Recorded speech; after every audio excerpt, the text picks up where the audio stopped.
Hey, how's it going, guys? My name is Mike, and making a coffee channel is not necessarily a fun thing to do.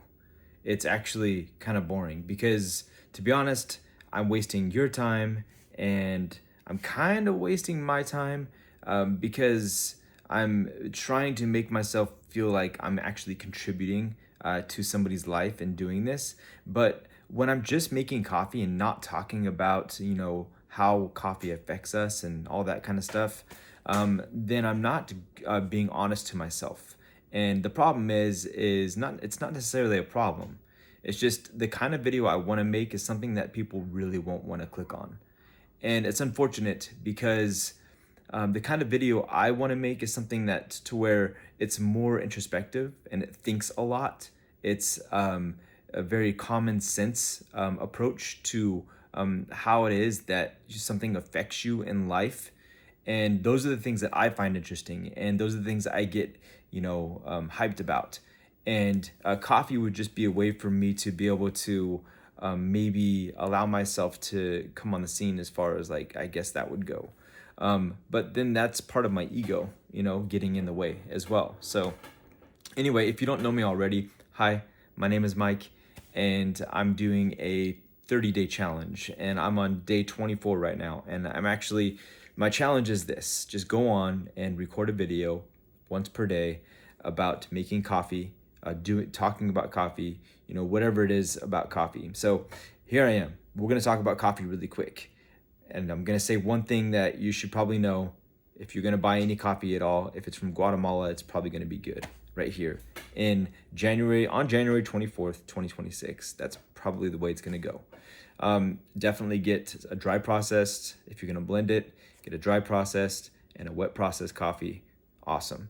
If you want to get a decaf coffee, just go ahead and get the Sierra Madre from Sweet Maria's or somewhere that has made Mexican coffee decaf if you want that.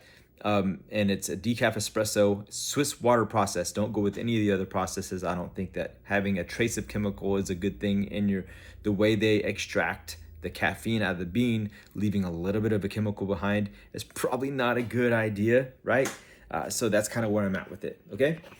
So if you want to roast your own coffee, maybe you should. If you have a couple $1,000s, go ahead and just buy the Bullet, the Aleo Bullet. That's awesome. You can do a really good, consistent roast. Okay, I'm gonna touch on what I think you should do really quick. If you don't have a lot of money, or if you want to really control the outcome of the coffee, just get a popcorn popper like this one from Sweet Maria's. If you go on sweetmarias.com, you can get one of these and 8 pounds of coffee for $133 or $35, and you'll be done. Sweetmarias.com. Do I really care about the fact that you go and do that or not? Not really. The only thing what really matters is that you enjoy your cup of coffee. That's it. So you go get your coffee wherever you're going to get it. To me, like, it doesn't matter to me if you go and buy one of these or not. Like, I wouldn't say it if I didn't think it was an awesome thing to go do, but I'm not worried about what you decide to go do. That's what matters to me. I care about your experience, yes, but if you go buy it and you do or don't, you enjoy your coffee the way you're gonna enjoy it, that's totally fine. That's all good. So and this is the thing with coffee: like, you can only make so many different videos about coffee until you start to come up against, like, the fine details of what it is, like the tiny intricacies that make it to where it's masterful or just simply good. And simply good is good enough. You can enjoy life and with coffee, and just that's it, and be fine. Like, there's no reason to know about all the beans and where they came from and the origins and all that, and then it turns into entertainment. And I don't want to entertain. If I was doing a YouTube channel, I would want it to be something that actually helps somebody feel good about themselves somehow, in the position they're in. And when they walk away from the video, they're going to go on and live their lives in a better way, possibly. That's what I would want. Okay.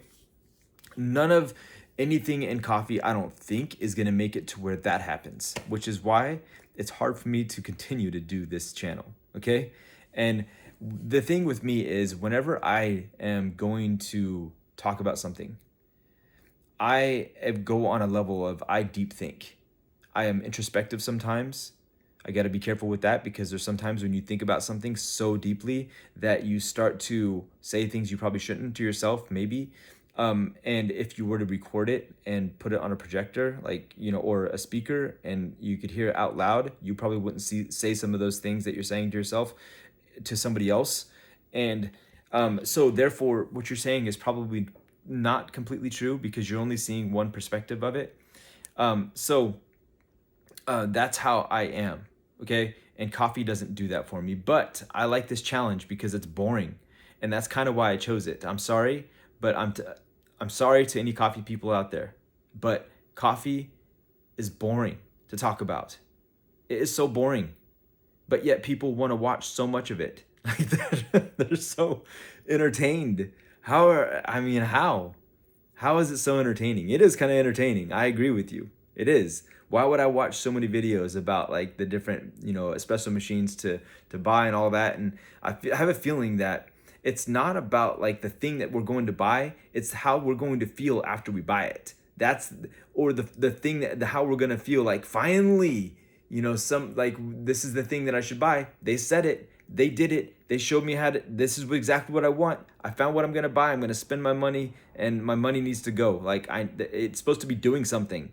Like, let it go buy me this amazing machine that's going to make my life turn around. My wife is going to love me when I make her these espressos. And then she doesn't. I'm sorry. It's because, to be honest, it's not that, yes, you do need to probably go make your wife an espresso. I'm not saying that. Like, you probably need to go make her some coffee and stuff. Like, take care of your wife. She needs to eat, like, quite a bit, like, constantly. Like, a man doesn't need to eat as often, but a woman does. It's very important. So take care of your wife. Definitely take care of your wife. But that's what's going to help your relationship, right? Not buying an espresso machine finally and making her this amazing espresso, right? And so I'm laughing because I find myself doing stuff like that too, So I'm right there with you. I understand. It's a way of justifying a purchase sometimes, which is very interesting. But nonetheless, I don't want to go off on that, tangent. The truly important thing about, of coffee is how we enjoy it with other people. That's like honestly the truth of it. And I'm going to be a little bit, I'm going to be a little bit of a downer right here. We get to enjoy these things because of people that have slaved like in their fields and made like it's so much effort to get us this coffee. And they are bummed out every day that they get to go and make coffee or get the coffee out of the fields because it's one day closer to where they're not going to be able to bring in any more income for like the next 4 or 5, 6, 7, 8 months. Because of the economy or whatever that they're in, who knows whatever decisions they're making. Like we don't know exactly what's going on in their situation, but I do know that because when the coffee comes to America, it's distributed by a certain distributor and they make a bunch of money. And a lot of that money doesn't go back to the people that have got it out of their fields. I don't know about the economics of it. I do know that Shoe Dog, Phil something, the guy that made Nike, said that he wanted to pay people more money in their shops or in their factories over in some other country. And he was told by the government that he cannot pay them more than what a doctor makes there because it'll disrupt the economy. I'm like, dude, yeah, but wouldn't somebody making shoes keep somebody out of the hospital? And isn't that better? So in other words, isn't a person that knows how to make shoes more important than a doctor because people are better off not being in the hospital, right? Because that makes it to where they can be more active, be on their feet, they're well taken care of, all that kind of stuff. But it's not the value of the person that is the issue. It's what happens is every person that is working in a factory now will only ever want to go work for Nike. That's good for Nike to an extent. But what about the other factories that are going to be not making shoes anymore. So now what happens is those other factories have to also pay more money. What happens to the shoes prices? Now the shoes have to cost more money. Okay? Shoes got to cost more money. The people that are actually needing shoes are, common people.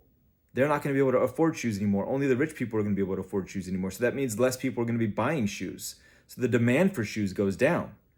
So that means that because the demand is low, that means the prices are going to drop in the shoes. So how is it that people continuously in that economy continue to be able to make shoes for such a high price when nobody's buying them? It's not going to happen.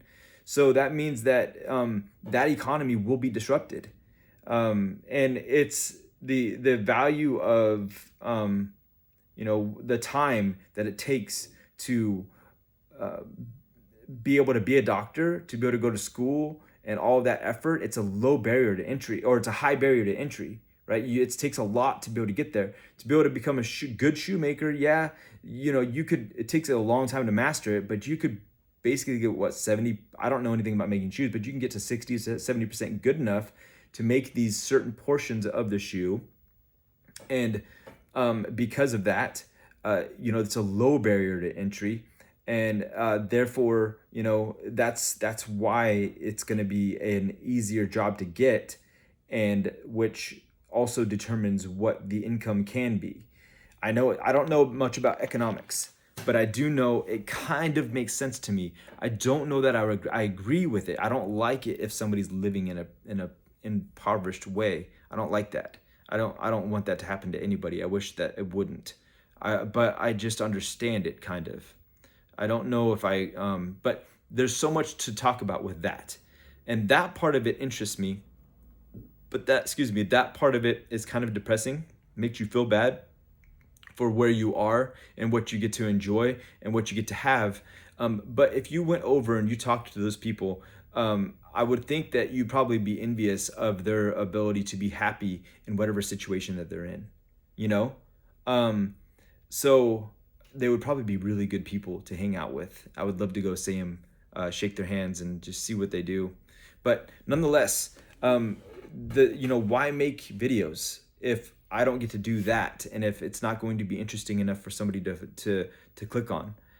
So that's what I'm kind of trying to find, and which is why I've come to this. Is most likely I will not continue at the end of day 30 to continue to do videos on this kind of topic, on coffee. I've got it out of my system, guys. Like, the caffeine has left my system, and that's basically where I'm kind of going with this. And I mean, if there was something that I come up with, in the next 6 days of recording videos, because I'm on the 30-day challenge, recording one video a day for 30 days in a row. I'm on day 25 right now. No, day 24. 6 more days. If at the end of 6 days I still have something to do, something to say, some sort of way to continue to make videos, and I'm scratching my nose right now, which is a tell right now.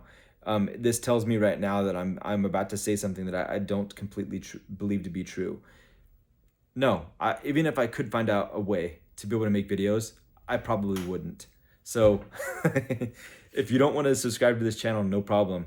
I wouldn't recommend it, mainly because I'm probably not going to make any more videos after this, because making videos about coffee is boring. Like, it's just boring. I don't know how else to say it. And props to anybody out there that can continue to do videos like this. And why am I touching my nose again? I don't. I'm jealous. I'm jealous they can do this. I'm jealous that they can make videos about coffee and they find interest in it on a level that they do, and inspire people to do cool new things. And we wouldn't have the tools that, the companies making these different tools and such if we didn't have people hyping up all the industry, which is great. So it's why we are where we are right now. And so I'm appreciative of it, and I'm happy about where we are. So thank you guys for watching, all this time and all that. And thank you for your interest. And I will see you guys in the next video. I'll see you tomorrow on day 25 of the 30-day challenge. My name is Mike, and I'll see you guys in the next one. Have a good Saturday. Take care. Bye.